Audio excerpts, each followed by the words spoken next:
Política, diálogo y debate, acompañados de un café. Ya llegaste a Diálogos Políticos y Café.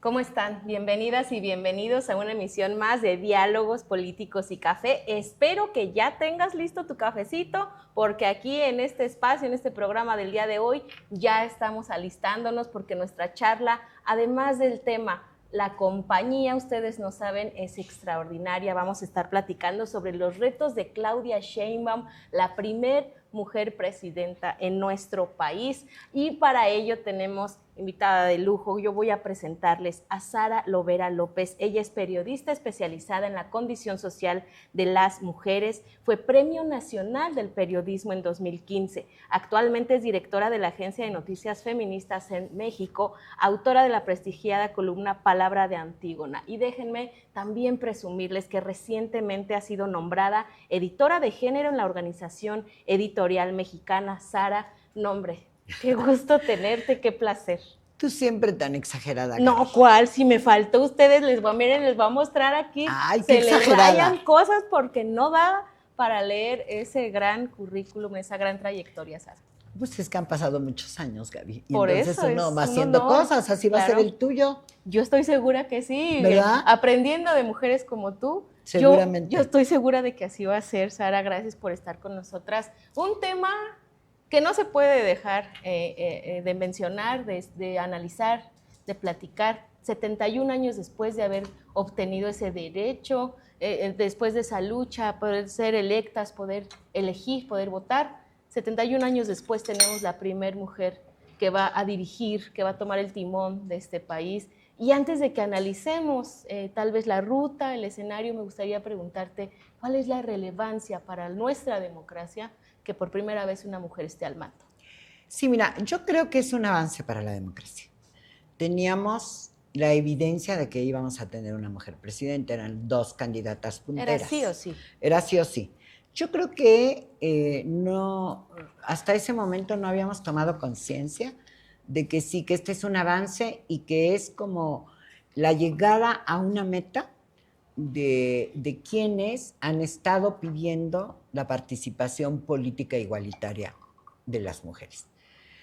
Yo creo que ayuda a la democracia y va a ser como un tsunami para la sociedad mexicana, donde tú y yo sabemos que hay un machismo acendrado. Claro. Y hay muchas contradicciones en la sociedad, ¿no?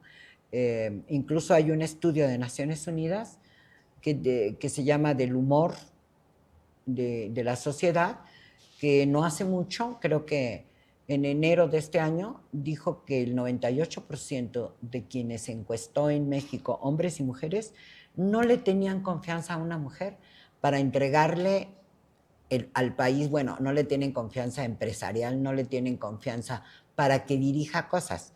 Bueno, vamos a esperar. Yo en algún momento hasta advertí que las dos candidatas podrían tener alguna reacción de un loco en cualquier lugar del país en su campaña. Eso. Yo creo que es un avance para la democracia. Claudia Sheinbaum ha anunciado que enviará, por supuesto, propuestas al Congreso, entre ellas elevar a rango constitucional la igualdad sustantiva para las mujeres en todas sus formas, también que el derecho que tenemos a una vida libre de violencia sea garantizado, así como un sinnúmero de reformas para garantizar gabinetes paritarios para siempre, así lo ha mencionado, y la erradicación de esa brecha salarial que por supuesto en el país también ha permeado. Yo quisiera preguntarte, ¿qué espera el feminismo? Porque ha anunciado estas acciones, que habremos de ver cómo se desarrollan, por supuesto, pero ¿qué espera el feminismo de Claudia Sheinbaum? Yo diría que eso lo ofreció en campaña, que está mal explicado igualdad sustantiva.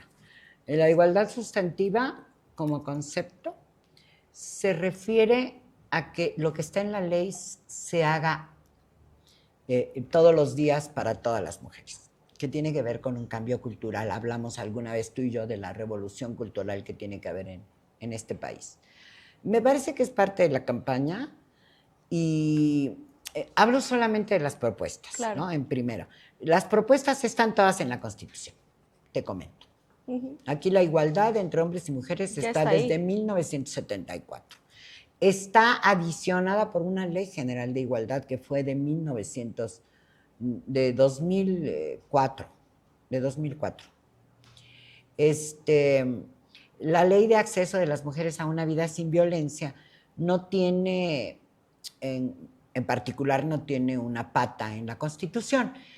Podría ser esa una reforma constitucional de que esta sociedad ponga en la Constitución que eliminará la violencia contra las mujeres. Bueno, interesante.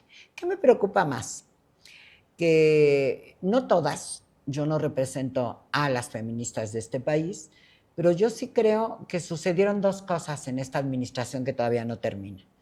Primero, que no hubo diálogo con las feministas históricas de los años 70, hubo un rechazo total a las asociaciones civiles que no solo afectó a las asociaciones de las feministas, y que Claudia, la presidenta prácticamente electa, ha dicho que va al segundo piso de la Cuarta Transformación. ¿Qué es continuidad? Que es continuidad, por un lado. Y recientemente se reunió con un grupo de mujeres de las que estuvieron con ella en la campaña, que incluso se hizo una agrupación que se llama Si estás tú, estamos todas. Y Claudia, a Claudia, la ministra en retiro, Olga Sánchez Cordero, le leyó la agenda. Y le dijo, necesitas, y le habló de tú, necesitas escuchar a las mujeres y ser la voz de las necesidades y de la agenda que está pendiente. Y lo dijo muy bien. A la agenda no se refirió Claudia cuando hizo su discurso. Hace un discurso muy general, que de todas maneras es un avance, está un poco obligada porque ella es en sí misma una expectativa no solo nacional, sino mundial, porque es la primera mujer presidenta en un país que ya dijimos machista, con dificultades, que seguramente, como lo platicó un día Olga, al interior de su organización política y de su vida cotidiana tienen muchos problemas, muchos obstáculos, hay mucho machismo, hay mucho autoritarismo. Entonces, solo digo que en ese evento que fue en el claustro de Sor Juana, que estaba lleno de mujeres de las que estuvieron en su campaña y algunas feministas tan connotadas como Marta Lamas o como Mayela García, una veracruzana que ha sido muy radicalosa, o algunas otras mujeres de las aliadas que tuvimos históricamente en el PRI. Hay muchas del PRI que ya se corrieron a Morena. Y Claudia no contesta a la agenda, más que en términos generales, y vuelve a decir una frase histórica de Andrés Manuel López Obrador: primero las pobres.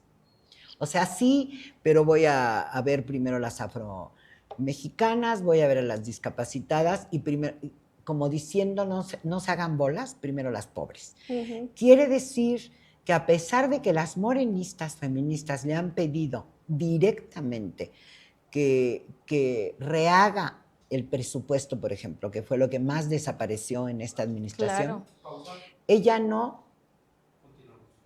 La frase anterior, ¿no? A pesar de que le pidieron las mismas perredistas que recuperara el presupuesto que desapareció en esta administración, no se refirió a eso, no se ha referido a eso. Entonces, bueno, ¿cuál expectativa las feministas como yo podemos tener? Pues mira, muy relativa, a lo mejor mejoran un poco las cosas.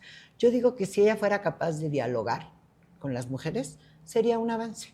No sé si va a hacer algunas de las cosas, ningún presidente, hombre, mujer o ave puede hacerlo, porque tenemos problemas estructurales que nos mantienen en la opresión y en la marginación y en la discriminación. Pero bueno, las expectativas desde mi perspectiva son relativas y medio bajas. Otro de los grandes retos a los que se va a enfrentar, por supuesto, es abatir la pobreza. Y como bien dices, ha manejado un discurso de continuidad, de la construcción del segundo piso de su movimiento. Pero yo quisiera preguntarte si ves viable, si ves certera la estrategia de que solo con programas sociales se abatirá la pobreza. Fíjate que esta práctica es una herencia del PRI. Es una herencia del Partido de la Revolución Mexicana, donde no pudo resolverse el problema de la mitad de la población pobre en este país. Estoy hablando de hace más de 100 años. Los gobiernos priistas tuvieron siempre una fase de asistencialismo con programas sociales, algunos mejores, otras peores. Pero ha quedado claro, diría Clara Hussitman, ha quedado clarísimo que el asistencialismo no saca de la pobreza. Lo que saca de la pobreza es la productividad y el aumento de empleo. Interesante que en esta administración aumentó el salario mínimo y arrastró los salarios de algunas clases medias, que cuando decimos, ¿y cómo votaron? Pues esas clases votaron porque también fueron beneficiadas, porque tuvo un rebote el aumento del salario mínimo en otros salarios. Pero la productividad, que significa aumentar la capacidad productiva del país, ese es un reto que no lo veo a corto plazo, que el asistencialismo no acaba con la pobreza, la atempera, la puede atemperar un poco más. La puede mantener estable. La puede mantener estable, la puede atemperar para que no crezca. Sin embargo, ahora la extrema pobreza en la administración que va a terminar aumentó. Porque quiere decir que como todo lo hicieron tan poco profesional, los beneficiarios de las becas están en padrones no analizados. Es decir, lo mismo recibe de 65 años y más hasta un empresario su beca o su apoyo que una mujer a la cual no tiene a nadie en la vida y tiene que vivir en la calle porque 2,500 pesos al mes no sirven para una pequeña canasta básica y nunca va a salir de la pobreza esa mujer, ¿verdad? Bueno, puede haber familias que reciben 3 o 4 apoyos, que puede ser una ayuda importante, pero yo creo que no, que tiene el reto y que se lo pone ella, lo de la pobreza, y pues se va a dar cuenta de que es complicadito y que significó el aumento de los apoyos sociales en esta administración implicó sacrificar otras muchas cosas muy importantes de las que pronto nos vamos a arrepentir. En el tema de salud, casi el 40% de la población total de nuestro país no tiene acceso a servicio de salud. Claudia le está apostando por consolidar el IMSS Bienestar, algo que ha venido de cabeza, que se ha iniciado incluso sin reglas de operación, que no ha tenido el efecto necesario y que bueno, ahora pues veremos el reto porque ya no podrá echarle la culpa al de atrás porque pues ellos mismos son el de atrás. Entonces, en el tema de salud... Sí, yo creo que esa es una situación muy grave, que realmente en esta administración no le dieron al clavo. Habría que ver si esta última decisión, que tiene muy poco, tendrá un año, ¿no? Lo de IMSS Bienestar, sí podría. Hay un ensayo que hizo este señor que estuvo en Segalmés, Ovalle, Ignacio Ovalle, era muy joven. Él es el primero que incorpora campesinos al Seguro Social en la época de Echeverría. Hay un gran programa de incorporación que se quedó a medias porque era muy costoso. En aquel entonces, bueno, había menos caminos, probablemente, porque estoy hablando de hace 50 años, ¿no? Es un ensayo atrasado, el del Seguro Social. Yo no creo que se va a resolver pronto, si el rezago es muy grande, y algo que no va a admitir ni la presente administración ni Claudia, que hay que decírselo al público. En este proceso, la salud se privatizó. Ya no es una frase neoliberal, no hay que echarle la culpa a alguien. Al no haber servicios médicos, crecieron los servicios alternativos, los de las farmacias, claro, que son de varias marcas. Crecieron y esos son los que están atendiendo a la población. Y quiere decir que los privados, es decir, solo para medir el nivel de demagogia, ¿con eso qué van a hacer? Porque además uno de los privados es su socio en su partido, uno de los que tiene el gran sistema de salud de farmacias o de lo que sea, hasta en el último lugar de México. Entonces, yo creo que no, que vamos a continuar y que quién sabe, ¿no? A lo que podríamos aspirar es que sí se atendiera la salud. El problema que tenemos de los niños de cáncer, bueno, tiene mucha publicidad, pero si tú piensas que las mujeres se mueren de cáncer cérvico-uterino y el cáncer de mama no varió de lugar en toda la administración, por hablar solo de las enfermedades en las mujeres. O sea que está muy difícil. Está complicado, tiene varios retos y otro de ellos que también lo hemos visto, lo hemos vivido, hemos sufrido como población las consecuencias incluso de algunas decisiones que se tomaron al retirar, por ejemplo, cuestiones como el Fonden, lo vimos recientemente en Acapulco, hemos visto los cambios en el medio ambiente, el cambio climático y cómo afecta. Ella es doctora en ingeniería ambiental, pero esto va a garantizar que tenga una agenda verde que sea en favor de procurar el medio ambiente. Pues es muy difícil, sobre todo si habla de continuidad, aunque es una esperanza. Sí, porque no lo vimos mucho. Ya irrumpió a las órdenes de Andrés Manuel y va a crear una nueva secretaría de ciencia y de técnica. Dijéramos que hay que darle chance, yo creo. Hay que esperar un poco. Sobre ese y otros asuntos hay que esperar un poco. El tema de la inseguridad que le hereda Andrés Manuel López Obrador y que, como decimos, pues ya no va a haber a quién echarle la culpa porque ellos son su mismo vecino, se reportaron en esta herencia 180,609 homicidios, lo que nos da un promedio de alrededor 95 casos diarios, de los cuales 11 son feminicidios. Y esto significa, fíjense ustedes, que cada 15 minutos una persona es privada de su vida en este país. Es una herencia grande y una deuda y un reto todavía más peligroso al que por supuesto va a tener los ojos no solo del país, sino como bien dices, del mundo encima. Yo creo que la inseguridad es un problema estructural que el equipo de Andrés Manuel López Obrador no pudo ni siquiera atemperar, sino más bien creció. Y ahora vamos a ver.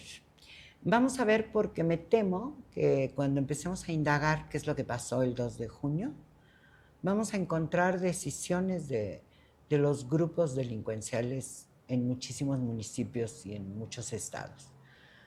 Yo creo que a lo que se podría apostar, aunque parezca absolutamente inadecuado, pues es otra vez al diálogo y a ver si los señores se retiran y dejan de afectar a la población civil. Eso sería una cosa interesante. Ella va a contestar que no, pero yo digo que ante esas circunstancias tal vez tendría que averiguar qué es lo que se hizo en Colombia, que fueron procesos de paz interesantes, con un diálogo con los narcos que entregaron las armas, como los guerrilleros ahí tenían un doble problema. Y habría que ver si encuentra un buen... Ahora, el programado para seguridad es un tipo interesante, hizo cosas interesantes en la Ciudad de México. Entonces, yo digo que ese es un problema estructural que está muy avanzado, que estamos en un enorme espacio del territorio nacional manejados por los malosos y que eso no se resuelve en un día. Sí, claro, ni en 6 años ni en 12. Me parece que es una ruta a largo plazo, pero que tendrá que trazar. Lo que sí me parece es que seguramente hay quienes le van a exigir que tiene que actuar diferente porque es mujer y no necesariamente. De eso creo que tendremos que hablar en el segundo segmento porque también tengo ahí yo mi opinión. El simple hecho de ser mujer ahorita la va a convertir en blanco de críticas, por supuesto de exigencias que no hemos visto. O de halagos exagerados. O de halagos exagerados, por supuesto, que no hemos visto también cuando han presidido los hombres a lo largo de esta historia. Pero vamos a platicar de eso en el segmento que viene, Sara, si nos lo permites. Y bueno, pues ustedes cómo ven este tema, qué expectativas tienen acerca de este nuevo gobierno que va a iniciar, de esta nueva era, si lo podemos llamar así, donde ahora las mujeres hacemos de manera más efectiva la paridad, llegamos a tomar el timón. Definitivamente tenía que ser una mujer, así estaba ya escrito en esta elección. ¿Cómo ves tú? ¿Qué opinas? ¿Qué expectativas tienes? ¿Por qué no nos lo escribes? Ahorita regresamos. No olvides que en Facebook nos puedes encontrar como Revolución Democrática 2.0. Síguenos y dale like a la página. También encontrarás transmisiones en vivo y programas pasados. Recuerda que en Instagram aparecemos como Revocrática 2.0. Síguenos y encuentra contenido en tiempo real, además del detrás de cámaras. Revolución Democrática 2.0, el canal de la democracia. Estamos hablando sobre los retos que enfrentará Claudia Sheinbaum, la primer presidenta de nuestro país, en una excelente compañía. Gracias por continuar con nosotros. Gracias Gaby. Pues continuamos encantada, platicando de esta parte que hablábamos de la seguridad dentro de este reto que me parece, yo considero que es el más preocupante, la parte de la seguridad de nuestro país. Por supuesto, todo es imperativo, la salud, la educación, y ella le está apostando en ampliar programas para jóvenes, esto con el fin de evitar que sean cooptados, por supuesto, por el crimen organizado. Esa es la explicación de este objetivo, redoblar esfuerzos incluso en esta parte de más inteligencia policial, cibernética incluso, y refuerzo a la Guardia Nacional. Estas estrategias, sin duda alguna, como nos lo decías, va a ser un camino a largo plazo, tendrá que empezar por algo, y parece ser que quiere empezar por ahí. Reforzar con jóvenes, reforzar la inteligencia policial y darle mayor apoyo a la Guardia Nacional. ¿Qué opinas de este primer paso en este camino largo? Mira, yo creo que sí, tengo que decirlo. Tengo que decir que Claudia es una mujer inteligente, que sabe de muchas cosas. ¿Qué es lo que pasa? Que Claudia no viene de una práctica política. Ella no tiene mayor puesto. 12 años se pasan muy rápido en la vida de un político. Estuvo en Tlalpan y luego en el gobierno de la ciudad. Uh-huh. Claro que el gobierno de la ciudad es un gran reto. Y no sé si en esos 12 años ella ha tenido una concepción del país y puede rodearse de personas y escuchar. Creo que ese es un asunto sustantivo, porque está en la pluralidad la escucha. Es decir, en efecto hay especialistas que no estuvieron con la 4T y con los que nunca quiso dialogar el presidente Andrés Manuel López Obrador.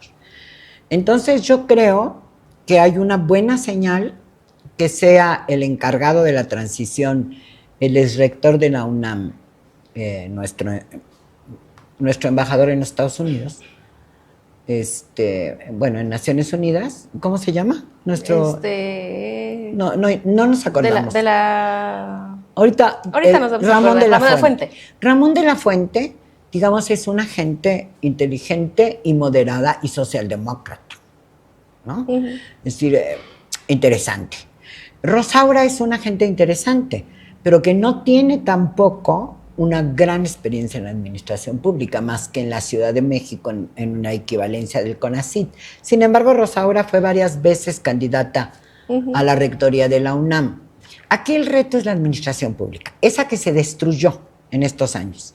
Rescatar, era lo que le permitía atemperar al partido de Estado, al PRI. Es lo que hizo que pudiera medio caminar Fox, que lo acusan de no haber desmantelado toda la administración y le llamaban si se había unido el PRI. Ahí nació el PRIAM. Uh-huh. ¿Por qué? Porque tú tienes, como dice Luis de la Calle, tú tienes que admitir que un país que ganó la revolución y que tuvo gobiernos revolucionarios, cuando menos los primeros 50 años, interesantes para resolver los grandes problemas de la nación, pues formó gentes en la administración pública, que en esta administración fueron echadas a la calle. Entonces yo creo que para seguridad y los otros problemas que hablamos, va a depender mucho, que no ha terminado de anunciar el gabinete, va a depender mucho del gabinete y de cómo se quite a las sanguijuelas que han vivido en este sexenio, del chisme y de actitudes súper radicalosas y que luego han resultado bien corruptos. O sea, yo creo que ahí tiene uno de los mayores retos, más que el de los problemas nacionales. ¿Cómo conformar el equipo? Cómo trabajar, cómo ser una jefa de Estado con una gobernanza que procure, cuando menos, que este país no se caiga a pedazos en cuestiones fundamentales. Y veremos. De por sí que se lo están entregando no de la mejor manera. Entonces creo que el reto va a ser grande, porque además de que no se le rompa, es que esos cachos que ya se andan rompiendo, pues no se terminen de romper justamente. Exactamente. Yo creo que ese es un reto mayor que el de la misma pobreza y otros. Correcto. Al dar a conocer los 100 compromisos cuando fue jefa de gobierno, por supuesto prometió que en Ciudad de México iba a reducir esta parte de los homicidios. ocultó que entre 2019 y 2020 su gobierno dejó 35% de muertes sin clasificar, porque no se conocía la raíz, la razón, si fueron asesinatos, suicidios, accidentes, etcétera. Entonces, pero estamos hablando al final del 35%. ¿Podemos darle el beneficio de la duda o nos está mintiendo en los dos datos que da? ¿Están muy acomodados? ¿Es demagogia? Yo creo que en este sexenio, este animal político que todavía está en Palacio Nacional, principalmente, ¿y quién le ayudó? Nos ha maquillado el tamaño del problema. Te voy a poner un ejemplo para la Ciudad de México. Bajaron los feminicidios. Y los cuentan y dicen que bajaron los feminicidios. Aumentaron a 300,000 las desapariciones de mujeres. Fox fue el primero, temiendo al tema del feminicidio, que en las listas del INEGI creó una nueva columna que se llamaba Sexo no identificado. Ese 35% que tú dices que no se clasificó porque no se sabía. Bueno, hay muchas trampas de tipo estadístico. Yo creo que no saben qué hacer.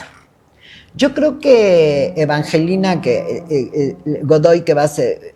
Ernestina Godoy, que va a ser la abogada de este gobierno, pues le quedó muy grande la fiscalía y no supo qué hacer, y por eso hay 300,000 niñas y mujeres desaparecidas solo en el Distrito Federal. Y que ahí también se les enredó y se les estaba atorando el chamaco porque también desaparecieron a personas de esas listas. Bueno, además de eso, a nivel nacional, que cuando vieron que no paraba, inventó alguna cosa Andrés Manuel es decir, hemos vivido, como decía no sé quién, el sexenio de las mentiras, ¿verdad?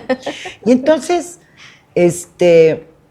¿cómo va a arreglar eso? Pues depende de los arreglos que hizo. Marcela Lagarde decía que uno de los retos de las mujeres en el poder es que tienen que negociar con el patriarcado, del signo político que quieras. Y que si no saben hablar, si no saben ser bilingües, no van a poder gobernar para las mujeres. ¿Qué significa eso? Esa es una categoría sociológica casi que creó Marcela Lagarde. Bilingüe quiere decir que hables el lenguaje de los hombres y de las mujeres. Y el lenguaje de las mujeres. Pero el lenguaje de las mujeres con cierto nivel de convicción. A eso se refería Marcela, hablando en aquel entonces de la gubernatura en Zacatecas de Amalia García, que venía del feminismo, Amalia García Medina. Y que además fue la primera mujer en ser gobernadora, Amalia García. La primera de izquierda. De izquierda, sí, por supuesto. De izquierda. No la primera mujer. Pero eso es importante, sí, porque claro, es muy simbólico, como decíamos, es un avance a la democracia, es simbólico que las mujeres lleguen, las demás aprenden, por supuesto que el solo llegar enseña, etc. Pero este es un reto muy terrible para Claudia, lo del bilingüismo, porque ella no es feminista. Entonces, ella no entiende el lenguaje de las mujeres. Te digo que cuando Olga le plantea la agenda, no responde a la agenda y se va por su frase general de campaña de las mujeres pobres, de todas tendrán derechos, de llega una y llegan todas. Solamente a esto simbólico que no deja de ser importante. Pero mira, la práctica de Morena fue más o menos terrible. Tenemos muchísimas diputadas, mitad y mitad, y mayoría de Morena, y no avanzamos. Y eso no realmente. Fue garantía. No fue garantía de nada. De nada. Entonces, está complicado. Hablemos ahora de un tema que también, como todos, son importantes, la economía. Muchos especialistas consideran que el nearshoring es la tablita de salvación para este gobierno de Claudia Sheinbaum. Sin embargo, en cuanto se anunció su triunfo, pues vimos movimientos en la bolsa de valores, se les cayó. Entonces, ¿qué certeza jurídica va a tener la parte privada, los empresarios, las inversiones extranjeras para realmente entrarle al nearshoring? Porque mucho se dice que el nearshoring va porque va, siempre y cuando haya certeza jurídica. Oye, Gaby, y al auditorio, a ver, fíjense ustedes, hay una amiga que me escribió y me dijo que va a haber que ha habido neoliberalismo y control político. dijéramos que esa es la fórmula de Andrés Manuel. Durante estos 6 años creció la violencia espantosamente, no se atendió a las madres buscadoras, hay gente muy desesperada, pero no hay un problema económico. No hay un problema económico en los 2 niveles. Los empresarios tuvieron lo que quisieron. A muy pocos empresarios se les afectó realmente. Mucha demagogia. Algunos, bueno, sinvergüenzas, que lo hacía igual Echeverría o López Portillo, con algunas empresas que no querían pagar impuestos y los obligaban a pagar impuestos. Pero no les tocó un pelo esta administración. No se los va a tocar Claudia, que ya demostró en su práctica de delegada en Tlalpan que su prioridad, cuando uno mira su historia, su prioridad era reunirse con los empresarios. Es bien interesante cómo la convención bancaria la recibió en Acapulco como candidata. Claro. Cómo le aplaudieron más a Xóchitl, porque Xóchitl viene de ahí y es empresaria, pero no le hicieron ningún desprecio ni tienen miedo. En el momento en que no es que ganó la elección, en el momento en que Andrés Manuel dice que va a llevar las reformas, pase lo que pase, y que las va a conseguir, que incluyen el sistema judicial, en ese momento se cayó el peso. Pero económicamente, si me preguntas muy en serio, con las clásicas medidas y visiones, yo diría hasta marxistas, en este sexenio no se tocó al capital. Un cambio verdadero o un cambio trascendental al que le pudiera temer la derecha y los empresarios es de otra naturaleza, es económico. Hubiera hecho Andrés Manuel una reforma fiscal. ¿La va a hacer Claudia? No lo creo. Justo, el déficit fiscal que hereda Claudia es el mayor déficit fiscal visto en los últimos años. ¿Cómo va a corregir esa parte? No lo va a corregir. Es un sistema capitalista neoliberal con control político, así se llama, populista. Híjole. Es que así se llama. Sí, tenemos que pensar en eso para no hacernos, por su nombre. Darles por su nombre para no tener expectativas inadecuadas. Claro. No las podemos tener. Es decir, las cosas no van a cambiar sustantivamente. ¿Va a haber maquillaje? Sí. Ay, a lo mejor hasta recibe a las feministas en donde vaya a vivir, que no sabemos. No sé si va a vivir también todavía en el Palacio Nacional. Si va a dar mañanera, si va a vivir ahí. No sabemos. No sabemos todavía. Pero digo, si ella abre un poco el diálogo, ella puede resolver nuestro dolor político, que es muy grande. Correcto. Creo. Otra de las cosas que siempre se le ha criticado a Andrés Manuel es esa cerrazón, esa puerta cerrada para todo aquel que no piense como él. Ajá. Nunca se abrió al diálogo, como bien dices, ni con madres buscadoras, ni con nadie absolutamente que quisiera discutir con él o que tuviera siquiera una idea diferente a la suya. ¿Claudia lo hará? ¿Se abrirá al diálogo? ¿O va a ser tal cual una copia de continuidad? ¿Va a seguir en ese populismo incluso paternalista de lo que diga yo y el que no esté en mi contra? ¿Cómo va a actuar? En primer lugar, no va a poder actuar como Andrés Manuel, por mayor esfuerzo que sea, ni en lo bueno ni en lo malo. No es un animal político como Andrés Manuel. Decíamos, una de las cosas que pasa con este tipo de mandatarios o mandatarias, que también hay algunos ejemplos como Michelle Bachelet en Chile, lo que tienen que hacer es tener un buen equipo que sustituya su incapacidad de liderazgo. Ella no tiene un liderazgo y no la estoy ofendiendo ni espero que me lleve al INE acusada de violencia política de género. No tiene un liderazgo. Tiene que sustituir eso con buenas acciones. Y yo con la esperanza que, como todo mundo es normal que la tenga en un cambio de gobierno, el día que le avisaron que ella ganaba las elecciones, lo primero que dijo en las primeras 6 líneas que las conté fue que iba a gobernar para todos, aún para aquellos que no están con su proyecto. Interesante. Después repite cosas de la campaña, vuelve a hablar del segundo piso, dice que el presidente es una maravilla, etc. Es muy interesante. En las primeras 6 líneas dijo, he llegado para gobernar para todos, como dice la Constitución, eso podría esperarse, pero luego dijo, estoy hablándoles o incluyo también a aquellos que no están con nuestro proyecto que yo voy a hacer el segundo piso, etcétera. Y luego dijo algo bien interesante, sí reconocer, para el tema que nos interesa mucho de las mujeres, reconocer que sí, que tiene una responsabilidad muy importante en ser la primera mujer en 200 años, desde que México es independiente. Y que iba a pensar en sus ancestras, supongo que las feministas también lo somos, las del siglo XIX y las del siglo XX, no solo las heroínas tipo masculino, en las abuelas, en las mamás y en las niñas. Más o menos eso dijo. Veremos, ¿no? Veremos de quién se rodea.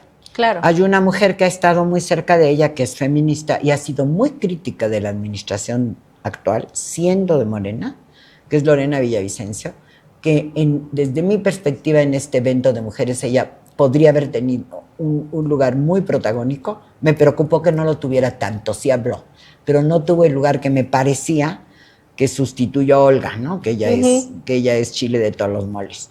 En fin, depende con quién se junte. Pues ahorita la información que me pasan, ya va muy avanzado su gabinete. Tenemos a Marcelo Ebrard en Economía, a Rosaura Ruiz Gutiérrez en Ciencia, Tecnología, Ernestina Godoy, Consejería Jurídica. Nuevamente vemos ahí a Ernestina, Juan Ramón de la Fuente en Relaciones Exteriores, Alicia Bárcena, Medio Ambiente, Julio Verdegué, Agricultura y Desarrollo Social, Rogelio Ramírez en Hacienda y Crédito Público, lo mantiene, Luz Elena González en Energía, David Kersenovich en Salud, Raquel Buenrostro, Función Pública, Jesús Antonio Esteva, Infraestructura, Comunicaciones y Transportes, y Edna Elena Vega en Desarrollo Agrario Territorial. Hasta ahí va, todavía nos falta gran parte del gabinete, un poquito menos de la mitad, pero hasta ahí, ¿cómo ves este gabinete? Muy interesante. Yo digo que lo de Luz Elena, que yo no sabía, ella tiene un currículum. Sí, tiene un potencial increíble para estar donde la puso. Sí. Creo que esa es atinada. Me parece que te digo que son serios. ¿De qué depende después de lo que esté alrededor? La Buenrostro me parece que está bien, que repita, era de las más coherentes hablando de economía, hablando de economía, que no hay un cambio del capitalismo, no hay mejor posición que la que le dieron a Ebrard, porque es el que va a poder hablar con Estados Unidos. Y que se fue preparando para ello, pareciera ser, digo. Yo no sé si se fue preparando, pero en la práctica, él fue desde Relaciones Exteriores. Hizo un buen trabajo ahí. Bueno, una cosa fundamental para hablar con los Estados Unidos. Claro. Paró el tema de los militares, pudo hablar con Trump, pero también pudo hablar con la gente de Biden y con la gente de Canadá. Es decir, más que en Relaciones Exteriores, fíjate que para la vacuna y todo del COVID, efectivamente hizo negocios. Sí. Entonces yo creo que podría, y sabemos que tampoco es un subordinado absoluto. Claro. Entonces también eso necesita Claudia, que no le digan que sí aunque diga tonterías. Entonces, bueno, Luz Elena me parece súper, la Buenrostro también, que tiene su propio carácter, y que será más fácil para ese gabinete hablar con una mujer que con Andrés. Lo cual también puede ser bueno para los mexicanos, aunque habrá los brutos animales que van a criticar que se dejan, ¿no? Claro. Bueno, sí, no lo podemos evitar, es el carácter, la cultura patriarcal que tenemos. Aquí sí, ¿no? Tiene apertura al diálogo, se le va a aplaudir o se le va a criticar, claro, como dices. Entonces yo creo que si ella, con estos individuos que vaya poniendo en el gabinete y en las otras, son muy importantes las subsecretarías, hay que esperar, los operadores, esperemos que no repita a una bola de zánganos que ya te dije que son solo demagogos. Y bueno, yo creo que estará en el ojo del huracán los próximos años. Definitivamente. Por sustituir a quien sustituye y por ser mujer, evidentemente. Y no la va a tener fácil. Yo sí creo mucho que la sombra de Andrés Manuel va a permanecer ahí, la comparación va a ser constante, va a ser diaria, va a ser todo el tiempo. Yo espero que no. Yo creo que el escrutinio público no la va a soltar. Yo también espero que no y espero y deseo, por supuesto, que le vaya bien, porque si le va bien en su ejercicio, pues nos va a ir bien como país. Claro. Por último, Sara, hay un tema que no se me puede escapar. ¿Va a hacer acuerdos con este tema del Plan C o se va a aferrar a su mayoría calificada en el Congreso? Yo creo que esa es una de las cosas más difíciles a muy corto plazo que tiene Claudia, porque evidentemente ella es la que dijo que había que consultar y le enmendó la plana al otro día Andrés Manuel en esta desesperación de va a negociar, va a lograr atemperar a López Obrador. ¿Quién sabe? No lo sé, porque lo que sí es verdad, y puedo decirlo sin tener ninguna prueba, perdón al auditorio, nada que me lo confirme, ella sí ganó en la carrera en las corcholatas, ustedes se acuerdan, y aunque sean muy buenos políticos, son hombres. Ebrard, Monreal, Adán Augusto. Noroña. Bueno, Noroña es un hablador. Pero que ya ya empezó. Y que no tiene mucho poder. Ya va a romper. Pero que no tiene mucho poder. Yo diría, ¿se van a enfrentar a Andrés los que mencioné más que ella? Para evitar un cisma que puede significar, tal como está planteada la reforma judicial o jurídica o judicial, más la electoral que tiene planteada, más el plan C, más el plan B y el plan C, que es la judicial. Vamos a ver si lo que ha logrado, en principio, Claudia, es una negociación con los hombres a los que, comillas, derrotó por obra y gracia del líder. Claro, del líder. Habría que ver. Yo creo que se vienen momentos interesantes, lo vamos a ver, que sí tienen que ver en parte con que ella sea mujer, pero sobre todo tiene que ver con una negociación interna en el partido triunfante y en las prácticas políticas. Yo creo que todavía este país no tiene capacidad para las prácticas políticas y van a saltar en el análisis del fraude, van a saltar algunas verdades que pueden dañar a Claudia, que va a ser muy triste que se haya montado sobre costales de dinero, sobre el uso en algunos lugares de la Guardia Nacional y en otros lugares del narco, que hayan forzado de este tamaño, porque no es el problema que ella ganara, es el tamaño de la votación y de la votación favorable que nadie esperaba en análisis políticos generales. ¿Cómo lo planearon? ¿Qué hicieron? ¿Cuántos millones de pesos vamos a identificar invertidos en el proceso electoral desde que empezaron a hacer corcholatas?